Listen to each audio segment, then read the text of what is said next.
சர்வாவின் காலில் விழுந்து மன்னிப்பு கேட்ட சூர்யா ராணா இறந்துவிட்டான் என்பதை தன்னால் முடிந்தவரை எடுத்துக் கூறி அவனுக்கு புரிய வைக்கவும் முயன்றான். சர்வா முழுவதுமாக அவனை நம்பவில்லை என்றாலும் இப்போதைக்கு இந்த பிரச்சனையை இப்படியே விட்டுவிட நினைத்து அங்கிருந்து கிளம்பி நேராக வீடு வந்து சேர்ந்தான். காரை நிறுத்திவிட்டு உள்ளே நுழையும் முன்னர் உள்ளிருந்து சத்தம் கேட்க வாசலில் நின்று நடப்பதை கவனித்தான். ஐயோ, தயவு செஞ்சு புரிஞ்சுக்கோ, இதெல்லாம் பேசுறதுக்கு எனக்கு டைம் இல்ல என்று கோபத்தை கட்டுப்படுத்திக் கொண்டு பொறுமையான குரலில் வேதிகா கூற, எனக்கு தெரியும் நீ இப்படிதான் சொல்லுவேன்னு எனக்கு நல்லா தெரியும்.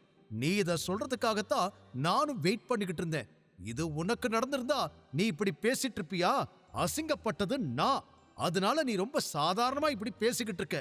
உனக்கு நடந்திருந்தா தெரியும் என்று இன்னும் கூட முடிந்த பிரச்சனையை விடாமல் மீண்டும் மீண்டும் அதற்கு வேதிகாவையே குறை கூறிக்கொண்டு இருந்தான் தீரஜ். என்ன தீரஜ் உனக்கு பிரச்சனை என்று வேதிகா சோர்ந்து போய் கேட்க, நீ என்ன நினைச்சுக்கிட்டு இருக்க வேதிகா? எனக்கு எதுவுமே தெரியாதுன்னு நினைச்சுக்கிட்டு இருக்கியா? எங்க சத்தியம் பண்ணி சொல்லு பாப்போம். இன்னைக்கு மாதிரி நான் அசிங்கப்படணும்னு நீ ஆசைப்பட்டதே இல்லைன்னு சொல்லு, சத்தியம் பண்ணு என்று அவன் விடாமல் அவள் மீது பழி சுமத்திக் கொண்டிருக்க, வேதிகாவிற்கு காரணமே இன்றி சர்வா பேசியது ஞாபகம் வந்தது. என்ன ஆனாலும் தீரஜ் கிட்ட கொஞ்சம் ஜாக்கிரதையா இரு, அவனை நம்பவே நம்பாத என்று அன்று அவன் கூறியபோது வேண்டுமென்றே அதை காதில் வாங்கிக் கொள்ளாமல் இருந்தவள் இப்போது தீரஜ் பேசியதில் கசந்த புன்னகையோடு அவனை பார்த்தாள். ஆனால் அவனோ நிறுத்தாமல் அவளை திட்டிக் கொண்டே இருக்க, அப்போது காஃபியோடு வந்த வேலையாள் இருவரும் வாதம் செய்து கொண்டிருந்ததில் எதுவும் பேசாமல் அங்கிருந்த டேபிள் மீது காஃபியை வைத்துவிட்டு அமைதியாக அங்கிருந்து சென்று விட்டார். பிறகு தீரஜை பார்த்த வேதிகா, தீரஜ், எல்லாத்துக்கும் ஒரு லிமிட் இருக்கு. நீ பண்ண எதுவுமே எனக்கு தெரியாதுன்னு நினைச்சுக்கிட்டு இருக்கியா? கம்பெனியில இருக்கிற டாப் எம்ப்ளாயி எல்லாரையும் எனக்கு எதிரா தூண்டிவிட்டு அவங்க எல்லாரையும் பிரச்சனை பண்ண வச்சது நீதான்னு எனக்கு தெரியாதா? இல்ல என்னையும் உன்ன மாதிரி நினைச்சியா தேவையில்லாம அடுத்தவங்களை அசிங்கப்படுத்த என்று அவள் கேட்க, அதற்கு நக்கலாக சிரித்தவன், நீ என்ன மாதிரி இல்லேன்னு எனக்கு நல்லா தெரியும். ஆனா அதுக்காக நீ எனக்கு சளைச்சவளும் கிடையாது. கண்டிப்பா நீயோ எனக்கு ஈக்குவலா என்ன வேணாலும் பண்ணுவேன்னு எனக்கு தெரியும் என்று தீரஜ் சண்டையை பெரிதாக்கிக் கொண்டே செல்ல வேதிகாவிற்கு எரிச்சல் தான் வந்தது. நல்லது, நீ இப்படியே நினைச்சுக்கோ. நீ என்ன நினைச்சாலும் சரி, என்னை எவ்வளோ தப்பா பேசினாலும் சரி, எனக்கு அதை பத்தி கவலை இல்லை. தேவையில்லாம என் முன்னாடி பேசி என்னை இரிட்டேட் பண்ணாத, புரிஞ்சுதா? உன்னோட இந்த பேச்செல்லாம் கேட்கணும்னு எனக்கு எந்த அவசியமும் இல்லை என்று வேதிகா கோபத்தோடு கூறிவிட, அவளது பேச்சு தீரஜுக்கு அதீத கோபத்தை ஏற்படுத்த அவளை அடிப்பதற்கு கைகள் பரபரத்தது. எதை வைத்து அவளை அடிக்கலாம் என்று சுற்றி பார்த்தவன் அப்போதுதான் வைத்துவிட்டு சென்ற சூடான காஃபியை பார்த்து அதை எடுக்க அவனது கைகள் நீண்டது. அமைதியாக நடப்பதை வேடிக்கை பார்த்து கொண்டிருந்த சர்வாவிற்கு தீரஜ் அடுத்து என்ன செய்யப் போகிறான் என்று புரிந்துவிட, வேதிகாவிற்கு எதுவும் ஆகிவிடக்கூடாது என வேகமாக ஓடிவந்தவன் வேதிகா மீது காஃபி கப்பை வீச குறுக்கே புகுந்து அவளை காப்பாற்றி இருந்தான். அதில் அந்த கப் சர்வாவின் தலையில் பட்டு அவன் சட்டையில் ஊற்றியது. திடீரென அவள் கண்களை மூடி திறப்பதற்குள் அந்த சம்பவம் நடந்து முடிந்திருக்க, சூடான காஃபி பட்டதில் ஆ என்று சர்வா அலற, சர்வா என்று வேதிகா கத்தினாள். மெல்ல அவளிடம் இருந்து சர்வா விலகிட அவனது சட்டை முழுவதும் காஃபியில் நனைந்து உடலோடு ஒட்டியிருந்தது. சூடான காஃபி அவன் முதுகை பதம் பார்த்திருக்க, தலையில் பட்ட காஃபி கப் இரத்தத்தை வர வைத்திருந்தது. வேகமாக டிஷ்யூ பேப்பரையும் தண்ணீரையும் கொண்டு வந்த வேதிகா அவனுக்கு உதவ முற்பட, சர்வா தனது கர்ச்சீஃபை எடுத்து காஃபி பட்ட கைகளை துடைத்துக் கொண்டான். சர்வா, உனக்கு ஒண்ணு இல்லையே என்று அவனை ஆராய்ந்து கொண்டே கேட்ட வேதிகா கோபமாக தீரஜை முறைத்து, அறிவே இல்லையா தீரஜ் உனக்கு என்று திட்ட ஆரம்பிக்க, அவளை தடுத்த சர்வா, தீரஜ், புரோட்டான் கம்பெனியில நடந்த எதுக்கும் வேதிகாக்கும் சம்பந்தம் இல்ல. தேவையில்லாம இதுக்கு மேல அவளை பத்தி தப்பா பேசுன நான் மனுஷனா இருக்க மாட்டேன் என்று கோபத்தில் கண்கள் சிவக்க விரல் நீட்டி எச்சரித்தான். சர்வாவின் அந்த அவதாரத்தை பார்க்கவே தீரஜுக்கு பயமாக இருந்தாலும் அதை உள்ளுக்குள் மறைத்துக் கொண்டவன், ஏ வேதிகா, கடைசியா சொல்றேன், உன்னோட இந்த வீணா போன புருஷன் உயிரோட இருக்கணும்னா தேவையில்லாம என் விஷயத்துல தலையிட வேண்டான்னு சொல்லு என்று மிரட்ட முயல, அவளோ அவனுக்கு பயப்படாமல், தாத்தா இல்லாத தைரியத்துலதான் நீ இதெல்லாம் பேசிக்கிட்டு இருக்க. தாத்தா இருந்தா வாய கூட நீ திறக்க மாட்ட. நீ அவனை மிரட்டுறியா என்று பதிலுக்கு கேட்க அவர்கள் இருவரையும் கோபமாக முறைத்த தீரஜ் வேதிகா மீண்டும் பேசுவதற்குள் அங்கிருந்து கிளம்பிவிட்டான். அவன் சென்றதும் பெருமூச்சோடு சர்வா பக்கம் திரும்பிய வேதிகா அவனை கவலையோடு பார்த்து, "ஆர் யூ ஓகே?" என்று கேட்க சர்வா சாதாரணமாக தலையாட்டி, "எனக்கு ஒண்ணுல்ல, ஐ எம் ஃபைன்" என்றவன் ரூமை நோக்கி நடந்தான். அவன் பொய் சொல்கிறான் என அப்பட்டமாக தெரிந்தது. காஃபி கப் உடையும் சத்தம் கேட்டு வேலை செய்யும் பெண் அங்கு வந்திருக்க, அந்த பெண்ணிடம் இடத்தை சுத்தம் செய்ய சொல்லிவிட்டு ஃபர்ஸ்ட் எய்ட் பாக்ஸை எடுத்துக்கொண்டு சர்வாவை பார்க்கச் சென்றாள். எந்த அளவிற்கு அவன் காயப்பட்டிருக்கிறான் என தெரியவில்லை என்றாலும் நிச்சயம் அவனுக்கு முதலுதவி தேவை என்ற அளவிற்கு வேதிகாவிற்கு புரிந்தது. கூடவே, "நான் தான் பைத்தியக்காரி, தீரஜுக்கு எவ்வளோ சொன்னாலும் புத்தி வராதுன்னு தெரிஞ்சும் தேவையில்லாம அவனை திட்டி அந்த கிறுக்கன் காஃபிய ஊத்த வந்து சர்வாவுக்கு இப்படி ஆயிடுச்சு" என்று தன்னைத்தானே திட்டிக் கொண்டவள் அறைக்குள் நுழைய கண்ணாடி முன்னால் நின்று கொண்டிருந்தான் சர்வா. இன்னும் கூட காஃபி பட்டிருந்த அந்த சட்டையை சர்வா கழட்டியிருக்கவில்லை. கண்ணாடியில் தன் மீது பட்ட காயத்தை பார்க்க முயன்று கொண்டிருந்தான். மெல்ல அவன் அருகில் சென்ற வேதிகா, "நிஜமாவே நீ ஓகேவா?" என்று கவலையுடன் கேட்டாள். அவள் குரலிலேயே அவளது கவலை அப்பட்டமாக தெரிந்தது. தயக்கத்துடன் தன்னை பார்ப்பவளை திரும்பிப் பார்த்த சர்வா, "எனக்கு ஒண்ணும் இல்ல, நல்லாதான் இருக்கே, கூல்" என்று தலையாட்டியவன், "உனக்கு ஏதாவது அடிபட்டிருக்கா?" என்று அவளிடம் திருப்பிக் கேட்டான். "எனக்கென்ன, நல்லாதான் இருக்கே, நீதான் குறுக்க புகுந்து என்னை காப்பாத்திட்டியே, எனக்கு ஒண்ணும் இல்ல" என்று அவள் சொன்னதும் அவளை திரும்பிப் பார்த்து லேசாக சிரித்தான் சர்வா. முதன் முறையாக அவனது அந்த சிரிப்பை பார்த்த வேதிகாவிற்கு அவன் அழகாகத் தெரிய இமைக்காமல் சில நொடிகள் அவனையே பார்த்தாள். மீண்டும் கண்ணாடி பக்கம் திரும்பிய சர்வா, "இட்ஸ் ஓகே, வைஃப்க்கு ஏதாவது பிரச்சனைனா ஹஸ்பண்ட் தானே காப்பாத்தணும், அதுதான் கடமை, அதத்தான் நான் பண்ணேன்" என்றான்.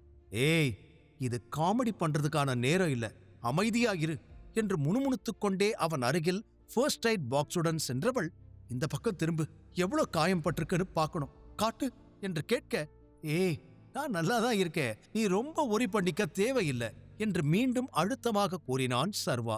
அதைக் கண்டுகொள்ளாமல் ஃபர்ஸ்ட் எய்ட் பாக்ஸை கீழே வைத்துவிட்டு அவன் பக்கம் திரும்ப சர்வா அவளையே பார்த்து கொண்டு நின்றான்.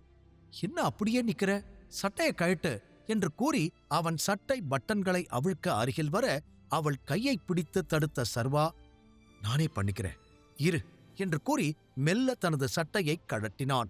அப்போதுதான் அவன் முதுகில் இருக்கும் புலி பாதம் போன்ற மச்சத்தை பார்த்த வேதிகா, "இந்த டாட்டூ ரொம்ப நல்லா இருக்கு" என்று ஆச்சரியமாக கேட்டவள் மெல்ல அதனை வருடிக் கொடுத்தாள்.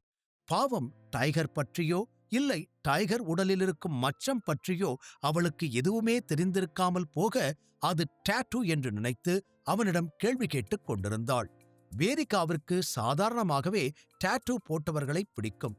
ஆனால் அதியமானுக்கு அத்தகைய நபர்களை சுத்தமாக பிடிக்காது. ஆனால் தீரஜ் டாட்டூ போட்டுக் கொண்டு வந்திருந்தாலும் அவனை மட்டும் எதுவும் சொல்லாமல் அவர் தன்னுடனே வைத்துக் கொண்டார். வேதிகாவிற்கு அப்போதிலிருந்தே தாத்தா தீரஜுக்கு சாதகமாக இருந்திருக்கிறார் என்பதை இன்று வரை அவள் புரிந்து கொள்ளவே இல்லை. யோசனையுடனே அவள் நிற்க, "இது டாட்டூ இல்ல, மச்சம், நான் பிறந்ததிலிருந்தே இருக்கு, அதை பத்தி வேற எதுவும் தெரியாது" என்று கூறி மச்சத்தின் மீது இருந்த அவளது கவனத்தை அவன் மீது பட்டிருந்த காயத்தின் பக்கம் திருப்பினான். சர்வாவின் சட்டை சற்று தடிமனாக இருந்ததால் காயம் ஆழமாக படவில்லை.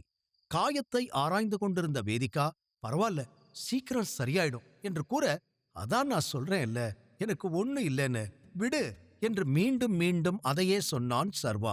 "சரி, ஒரே நிமிஷம், இந்த பக்கம் வாஷ் பேசின் கிட்ட வா, காயத்தை கிளீன் பண்ணணும்" என்று வேதிகா கையை பிடித்து அழைக்க, "கொஞ்சம் சீக்கிரம் எல்லாம் பண்றியா, எனக்கு ரொம்ப பசிக்குது, ப்ளீஸ்" என்று சோர்வாக கூறினான் சர்வா. அதில் நிமிர்ந்து அவனை நேருக்கு நேர் பார்த்தவள், "இன்னும் எதுவுமே சாப்பிடலையா, ஏன் முன்னாடியே சொல்லல" என்று கேட்டவள் அறையிலிருந்து வெளியே செல்ல சர்வா அவள் வருவதற்குள் குளித்து முடித்து வெளியில் வந்தான். நிச்சயம் மீண்டும் வந்து காயத்தை சுத்தம் செய்கிறேன் என்று ஏதாவது அவள் செய்வாள் என கணித்துதான் குளித்தே முடித்து விட்டான். சில நிமிடங்களில் மீண்டும் உள்ளே வந்த வேதிகா, "உனக்கு சமைக்க சொல்லியிருக்கேன், கொஞ்ச நேரத்துல ரெடி ஆயிடும்" என்று கூறினாள். "எனக்காக சமைக்க சொன்னியா, ரியலி?" என்று ஆச்சரியமாக கேட்டான் சர்வா. இதற்கு முன்னர் இதுபோல நடந்ததில்லையே. அவன் பசியில் வந்தாலும் சரி, தூக்கத்திற்காக சோர்ந்து போயிருந்தாலும் சரி, அவனை கண்டுகொண்டதே இல்லையே. அந்த ஆச்சரியத்தில் அவன் கேட்க, அந்த கேள்வியைக் கண்டுகொள்ளாமல், "குளிச்சு முடிச்சிட்டியா? இப்ப நான் லோஷன் போட்டு விடவா?" என்று கேட்டாள். சர்வா தலையை ஆட்ட அவனை அமர வைத்தவள் காயத்திற்கான லோஷனை மெதுவாகத் தடவ ஆரம்பித்தாள். அப்போது திடீரென அவளுக்குள் ஒரு கேள்வி தோன்ற, "நான் உன்கிட்ட ஒன்னு கேட்கவா?" என்றாள். சர்வா அமைதியாக இருக்க, புரோட்டான் கம்பெனில என்ன நடந்துச்சுன்னு உனக்கு எப்படி தெரியும்? முன்னாடியே இத கேட்கணும்னு நினைச்சேன். ஆனா அப்ப கேட்கத் தோணல. ஆனா இப்ப தெரிஞ்சுக்கணும் என்று அவள் சொல்ல, சர்வா அமைதியாக இருந்தான். இந்த கேள்வியை சர்வா எதிர்பார்க்கவில்லை. இருந்தும் நொடிகளில் காரணத்தை தயாரித்தவன், "நீங்க 2 பேரும் பேசிக்கிட்டு இருந்தத வெளியில இருந்து கேட்டுக்கிட்டு இருந்தேன். ஏற்கனவே தீரஜ் பத்தி நான் உன்கிட்ட சொல்லிருக்கேன். நீதான் கேட்கவே இல்ல. இன்னைக்கு பாரு அவன் எந்த லெவலுக்கு வந்துட்டான்னு. நீ ஜாக்கிரதையா இரு" என்று சர்வா சொல்லி முடிக்க, இப்போது வேதிகா அமைதியாகி விட்டாள். பிறகு, "ரொம்ப தேங்க்ஸ்" என்று மெல்லிய குரலில் அவள் கூற, சர்வாவால் தன் காதுகளையே நம்ப முடியவில்லை. அவளோ, "என்ன காப்பாத்துனதுக்கு தேங்க்ஸ். அந்த காஃபி என் மேல பட்டிருந்தா கண்டிப்பா எனக்கு பெரிய காயமே ஆயிருக்கும்" என்று அவள் உணர்ந்து நன்றி கூற, "இட்ஸ் ஓகே, நான் தான் இருக்கேன்ல, எல்லாத்தையும் பாத்துக்கிறேன்" என்று மெல்ல சிரித்தான் சர்வா. காயத்திற்கு மருந்து போட்டு முடித்தவள் அங்கு கிடந்த சர்வாவின் சட்டையை எடுத்துக்கொண்டு வெளியே சென்றாள். மீண்டும் உள்ளே நுழையும் பொழுது அவள் கையில் சட்டை இல்லை.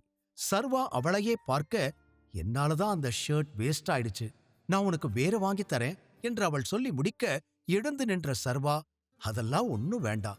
நீ எதுக்கு இவ்ளோ யோசிக்கிற?" என்று சொன்னவன் அறையிலிருந்து வெளியே செல்ல, போகும் அவனையே பார்த்துக் கொண்டிருந்த வேதிகா முகத்தில் லேசான புன்னகை அரும்பியது.